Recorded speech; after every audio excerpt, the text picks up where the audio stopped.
یا رب یا رب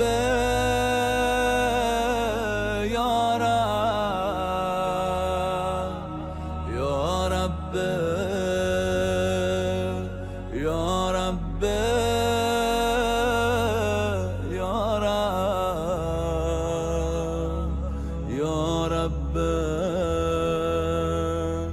یا رب یا رب. ہم کرتے ہیں بہت ساری چیزیں امپورٹ کرتے ہیں، لیکن اس کو اس کے تمام تقاضوں اور لوازمات کے ساتھ نہیں لاتے، توجہ نہیں ہوتی یا مہلت نہیں ہوتی. اس وجہ سے جو چیزیں آتی ہے یہاں پر اپنے لوازمات کے ساتھ نہیں آتی، خرابی مچاتی ہے، آ کر یہاں پہلے سے بدتر حالت کر دیتی ہے. نظریہ دین میں اشارہ کیا کہ 3 سوچیں موجود ہیں. ایک سیکولر سوچ ہے کہ دین و سیاست کا آپس میں کوئی تعلق نہیں ہے. خانقاہی سوچ میں بھی دین و سیاست کا تعلق نہیں ہے. فرق یہ ہے دونوں میں، خانقاہیت علامہ اقبال کی تعبیر ہے، ٹرم میں اس لیے استعمال کر رہا ہوں. انہوں نے یہ لفظ استعمال کیا کہ جدا ہو دین سیاست سے تو رہ جاتی ہے چنگیزی. دوسری جگہ پر کہا ہے کہ دین اگر سیاست سے جدا ہو تو اس کا نام خانقاہیت ہے. خانقاہیت کے مراد یہ ہے کہ یعنی دنیاوی امور سارے چھوڑ دیے جائیں، زندگی ترک کر کے صرف عبادت میں لگ جائے انسان. اس کو خانقاہیت کہتے ہیں. علامہ اقبال نے اس کا عنوان خانقاہیت رکھا ہے. اور تیسرا نظریہ ہے کہ دین و سیاست میں آپس میں تعلق ہے، رابطہ ہے، اور دین انسان کی تمام زندگی کے لیے نظام لے کر آیا ہے. دین اسلام بالخصوص، جس کے اندر اتنی جامعیت ہے کہ وہ پوری حیات انسانی کے لیے قانون، نظام اور احکام، آداب اور جزیات و تفاصیل لے کر آیا ہے. یہ ماننے والے کم ہیں. دین کی اس تفسیر کے معتقد لوگ علامہ اقبال جیسی ہستیاں ہیں، یا عرض کیا سید جمال جیسے لوگ ہیں، امام خمینی جیسی ہستیاں ہیں، یا اس سطح کے دیگر افراد ہیں. پاکستان میں جو شخصیت ان کے معتقد تھے مولانا مودودی تھے، جنہوں نے دین و سیاست کا گہرا تعلق بیان کیا ہے، علمی عالمانہ طور پر بیان کیا ہے. خوب اب ہم آتے ہیں واقعہ کربلا کی طرف کہ آیا واقعہ کربلا میں کچھ سیاسی پہلو ہے یا نہیں ہے. عامیانہ طور پر تو ظاہر کوئی منتظر بھی نہیں ہے کہ اسے کہے کہ یہ ایک سیاسی قیام ہے، لیکن امام خمینی بڑی وضاحت کے ساتھ، جرأت کے ساتھ فرماتے ہیں کہ واقعہ کربلا، قیام کربلا سیاسی قیام تھا، ایک سیاسی قیام تھا. لیکن اس کے لیے ہمیں تھوڑا ذہنی طور پر اپنے آپ کو تیار کرنے کی ضرورت ہے، چونکہ جب سیاسی کہتے ہیں تو سیاست سے جو مطلب ہمارے ذہن میں آتا ہے، تصور، وہ یہاں جو سیاست ہم نے آنکھوں سے دیکھی ہے فوراً وہ چیز ذہن میں آ جاتی ہے. سیاست کا ایک انحرافی معنی، غلط معنی، تحریف شدہ معنی یہ ہے یعنی اقتدار پرستی ہر قیمت پر.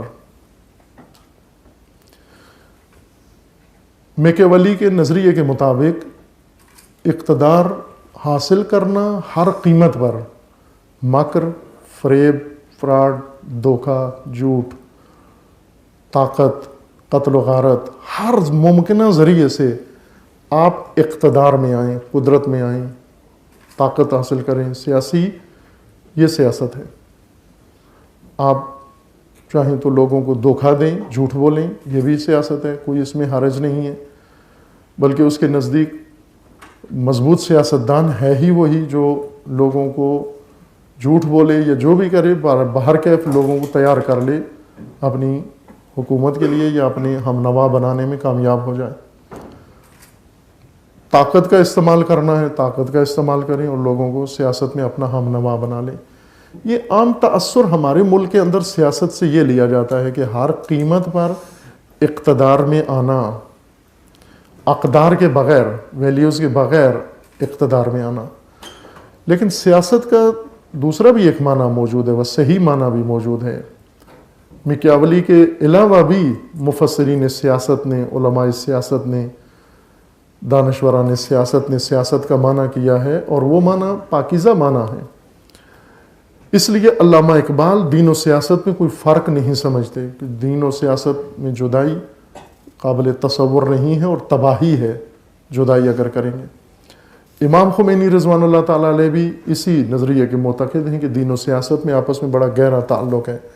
نہ صرف یہ کہ یہ دو چیزیں ہیں، بلکہ علامہ اقبال سے بھی ایک قدم آگے ان کا یہ فرمانا ہے کہ دین و سیاست ایک ہیں، نہ کہ اقتدار پرستی اور اقتدار میں آنا یہ سیاست ہے، بلکہ دین جو اللہ نے مقرر کیا ہے جامع صورت میں انسانی زندگی کی ہدایت کے لیے، یہی سیاست ہے انسان کے لیے، یہی سیاست ہے۔ اور اس میں اہم ترین پہلو حکومت کا ہے۔ حکومت تنہا ادارہ ہے انسان کی حیات کے لیے جس کے اختیار میں باقی تمام شعبے ہیں، زندگی کے تمام شعبے حکومت کے ماتحت ہیں، یا بالواسطہ یا بلا واسطہ حکومت کے اختیار میں ہیں تمام شعبے۔ اگر حکومت کو چھوڑ دیں آپ، وہ حکومت کسی کے بھی حوالے کر دیں، اور آپ چاہیں باقی شعبوں میں دین کو لاگو کرنے کی کوشش کریں، یہ فقط ایک تخیل ہے اور خطا ہے، کیونکہ نہ چاہتے ہوئے بھی آپ کی زندگی کا ہر شعبہ حکومت کے ماتحت ہو جاتا ہے۔ لہٰذا انسانوں کا دین وہی ہوتا ہے، علی علیہ السلام کا فرمانا ہے، لوگوں کا دین وہ ہے جو ان کے حکمرانوں کا دین ہے۔ الناس علی دین ملوکہم، لوگ حکمرانوں کے دین پر ہوتے ہیں، نہ اللہ کے دین کے مطابق، چونکہ عملی طور پر ان کی زندگی کا ہر شعبہ حکمرانوں کی گرفت اور گرپ میں ہوتا ہے، وہ جو چاہیں کرتے ہیں۔ مثلا پاکستان میں ہر پاکستانی کسی بھی مسلک کا ہو، کسی بھی دین کا ہو، دین کو نہ مانتا ہو، عملی طور پر وہ حکومت، بے شک حکومت کو بھی نہ مانتا ہو، پھر بھی حکومت ہی کے ماتحت ہے۔ حکومت نے اس کی زندگی کے لیے ہر چیز متعین کرنی ہے، جیسی حکومت ہوگی ویسے لوگ ہوں گے۔ لوگ ملوک اور حکمرانوں کے مذہب پر ہوتے ہیں نہ چاہتے ہوئے بھی۔ حکومت کو چھوڑ کر دین کا کوئی تصور نہیں ہے، دین قابل عمل نہیں ہے حکومت کو نظر انداز کر کے۔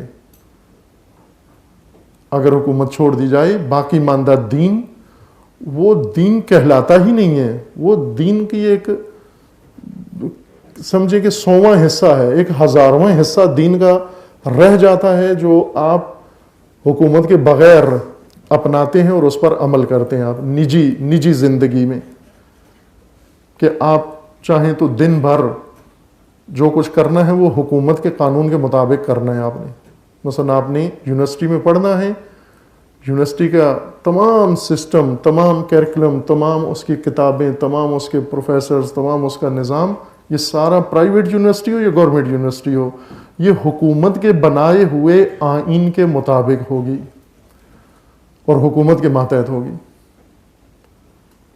آپ اگر چاہیں اس کو اپنے طور پر جیسے خود چاہتے ہیں چلائیں، نہیں چلا سکتے، حکومت کی رٹ ختم ہو جاتی ہے۔ آپ دینی ادارہ بناتے ہیں، مسجد بناتے ہیں، جیسا حکومت چاہے گی ویسے بنائیں گے۔ آپ مدرسہ بنانا چاہتے ہیں، حکومت کی پالیسی اور حکومت کے آئین کے مطابق بنائیں گے۔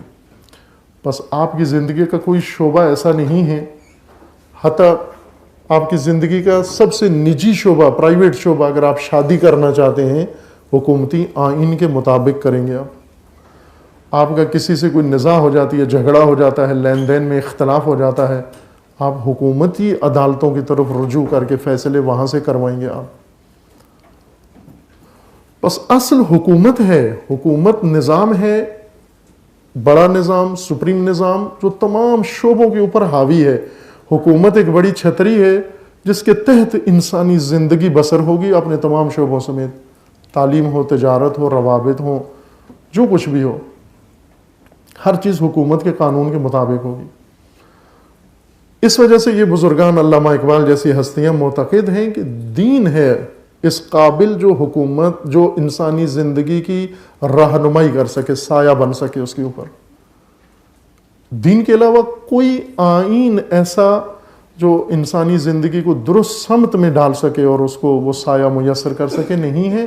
اور ہم نے دیکھ لیا کہ دین کو چھوڑ کر جو کچھ بنایا گیا اس نے انسانی زندگی کے ساتھ کیا کھیل کھیلا۔ آج تک. اس لیے یہ بزرگان معتقد ہیں کہ دینی حکومت ہی حکومت ہے، الہی حکومت ہے، اور سیاست وہی دین جو اللہ نے بنایا ہے، یہی سیاست ہے.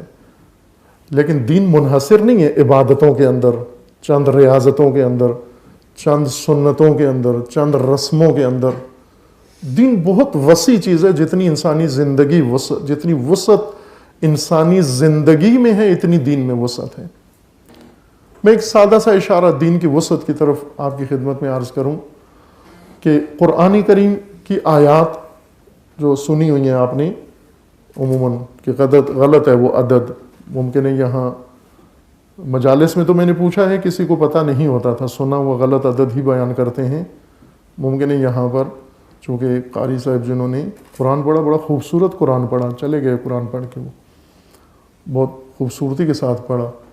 وہ بڑی خوشی ہوئی مجھے کہ یہاں پر اس خوبصورتی کے ساتھ، حسن کے ساتھ قرآن پڑھا انہوں نے. قرآن کریم کی آیات کا عدد کتنی ہیں؟ قرآن کی آیات 6666. یہی وہ غلط عدد ہے جو نہیں ہے. آپ کے گھر میں قرآن موجود ہے، جا کے گن لیں. آسان ہے قرآن کی آیات گننا، چونکہ ایک ایک آیت گننا ضروری نہیں ہے. ہر سورہ کی آخری آیت دیکھیں تو اس میں اس سورہ کی آیتیں پوری، مثلا سورہ بقرہ کی آیات لکھی ہوئی ہیں کہ اتنی ہیں. وہ آپ لے کے 114 صورتیں ہیں، ان کو کیلکولیٹر پہ جمع کر کے دیکھیں تو اتنی آیات نہیں ہیں، تھوڑی ہیں. 6666 نہیں ہے. حتیٰ بسم اللہ کو اگر قرآن کا جز مان لیں ہر سورہ میں، پھر بھی 6666 نہیں ہیں. اور یہی تعجب کی بات ہے کہ قرآن ہماری کتاب، اللہ کی کتاب، اور ہر گھر کے اندر موجود ہے، اور ہم ہر موقع پہ قرآن سے تمسک کرتے ہیں، لیکن اتنی زحمت نہیں کی کہ کبھی گن ہی لیں گے ہیں کتنی یہ آیات. سنا بھی ممبروں سے ہے آپ نے، اور ممبروں سے یہ قرآن کا عدد ہی غلط بتایا گیا ہے. جب قرآن کا عدد ہی غلط بتایا گیا ہے تو قرآن کا معنی آیا صحیح بتایا گیا ہوگا؟ آیات کے نمبر ہی غلط بتائے گئے ہیں. 6666 نہیں ہیں. وہ گنیے آپ جا کر، اس سے کم ہیں، 6666 سے کم ہیں. قرآن کی آیات میں 500 آیات بعض تکراری آیات ہیں، ریپیٹ ہوئی ہیں. جیسے نماز کی آیات کئی دفعہ آئی ہیں، زکوٰۃ کی آیات کئی دفعہ آئی ہیں. ان سب کو ملا کر عبادات کے بارے میں جو آیات ہیں وہ 500 ہیں. کل آیات قرآن کی عبادات کے بارے میں 500 آیات ہیں. باقی 6000 آیات عبادات کے متعلق نہیں ہیں، فقہی شرعی احکام کے بارے میں نہیں ہیں، لیکن وہ بھی ہدن للناس، وہ بھی ہدایت ہی ہے. وہ 6000 آیات جن کے اندر شریعت نہیں ہے، جن کے اندر فقہ نہیں ہے، حلال حرام کا ذکر نہیں ہے، واجب و مستحب کا ذکر نہیں ہے، نماز و روزے کا ذکر نہیں ہے، حج و جہاد کا تذکرہ 6000 آیات میں نہیں ہے، صرف 500 آیات میں ہے. باقی 6000 آیات کیا بتانے آئی ہیں ہمیں؟ تو مردے بخشوانے کے لیے تو نہیں نازل ہوئی. وہ بھی ہدایت ہیں. وہ 6000 بھی ہدایت ہیں کہ جو اکثر ہیں. اس میں ہدایت نہیں ہے، نہ نماز کا ذکر ہے جیسے عرض کیا، نہ عبادات کا ذکر ہے، نہ حلال و حرام کا ذکر ہے، لیکن وہ بھی ہدایت ہے. وہ کس کے بارے میں ہے؟ وہ زمین کے بارے میں ہے، وہ آسمان کے بارے میں ہے، وہ زمین و آسمان کے اندر موجود مختلف اشیاء کے بارے میں، وہ کھیتوں کے بارے میں، وہ حیوانات کے بارے میں، وہ پرندوں کے بارے میں ہے، وہ زمین و آسمان کے رابطے کے بارے میں، وہ افلاک کے بارے میں، وہ ستاروں کے بارے میں، وہ سیاروں کے بارے میں، وہ انسان کی خلقت کے بارے میں ہے، وہ انسان کے مختلف امور اور حالات کے بارے میں ہے، وہ فلسفہ خلقت انسان کے بارے میں ہے. یہ ساری آیات یہ بھی تو ہدایت ہیں، یہ بھی دین ہے. وہ 6000 بھی دین ہیں. بس معلوم ہوا کہ دین 500 آیات جتنا نہیں ہے، دین 6500 آیات جتنا ہے. وہ 6000 بھی دین بیان کر رہی ہیں. اگر ان 6000 کو بھی دین شمار کریں کہ کرنا ہے، لازمی ہے، واجب ہے، پھر ہمیں اندازہ ہوگا دین کتنا وسیع ہے. اور دین نے نہ صرف انسانی حیات تک دین پھیلا ہوا ہے بلکہ پوری کائنات تک دین پھیلا ہوا ہے۔ اب ہمیں ایسے دانشور چاہیے کہ جو ان 6000 سے آیات سے دین نکال کے ہمیں پیش کریں، یہ سارا دین ہے آپ کے پاس۔ ان 6000 آیات میں خداوند تبارک و تعالیٰ نے انسانی زندگی کے نظام بیان کیے ہیں، اور سب سے اہم سر فہرست نظام حکومت بیان کیا ہے۔ 100 سے زیادہ آیات قرآن کے اندر فقط حکومت کے بارے میں ہیں، 100 سے زیادہ آیات۔ لیکن چونکہ وہ نماز، روزہ، حج، زکوٰۃ نہیں ہے، حکومت ہے، لہذا اسے شمار نہیں کیا گیا، اسے شریعت میں استفادہ نہیں کیا گیا اسے۔ اور اگر دین کو اس افق سے اور اس سطح سے ہم دیکھیں تو پہلا مطلب دین کے اندر یہ ہے کہ حکومت، کیونکہ اگر حکومت نہیں ہے باقی حصہ دین کا منہدم ہے، باقی تو کچھ بھی نہیں ہے، آپ کے اختیار میں کچھ بھی نہیں ہے۔ یہ بات کہ حکومت غیر دینی ہو اور اس کے اندر ایک متدین اپنے دین پر عمل کر سکے، یہ صرف تخیل ہے۔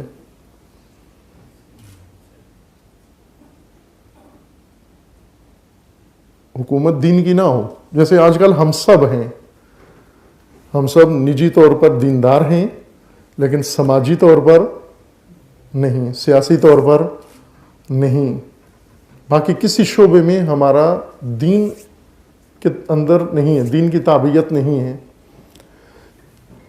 باقی سارے کام ہم دوسرے کسی آئین کے مطابق انجام دیتے ہیں، دوسرے کسی مذہب و فتویٰ کے مطابق انجام دیتے ہیں۔ مجلس میں آ گئے سمجھتے ہیں دین ہے، مسجد میں آ گئے دین ہے، نماز میں آ گئے دین ہے، روزہ رکھ لیا دین ہے، عید کا دن آ گیا دین ہے، یہ دین ہے ہمارا۔ لیکن جو ہم پڑھ رہے ہیں، جو ہم پڑھا رہے ہیں، پڑھ کے جو مقصد حاصل کر رہے ہیں، جو ہم بنا رہے ہیں، جو ہم خرید رہے ہیں، جو ہم بیچ رہے ہیں، جو ہم اپنی نسلوں کے لیے انجام دے رہے ہیں، حتیٰ سادہ ترین بات ماحولیات کا ہم سمجھتے ہیں دین سے کوئی تعلق نہیں ہے۔ جس ماحول میں ہم رہتے ہیں اور ہماری آئندہ نسلیں اس ماحول میں رہیں گی، اگر آپ ان 6000 آیات کو دیکھیں تو ان میں بہت ساری آیات ماحولیات کے بارے میں ہیں کہ جتنی تاکید نماز پر ہے پابندی کرو، اتنی ہی تاکید ماحولیات کے اوپر بھی ہے کہ ماحول بھی اپنا سالم بناؤ، ماحول کی بھی حفاظت کرو آپ۔ بس حکومت دین کے اہم مسائل میں سے ہے، سر فہرست مسائل میں سے ہے، اور حکومت لوگوں کے اوپر سیاست عام ہے، سیاست کا اہم رکن حکومت ہے۔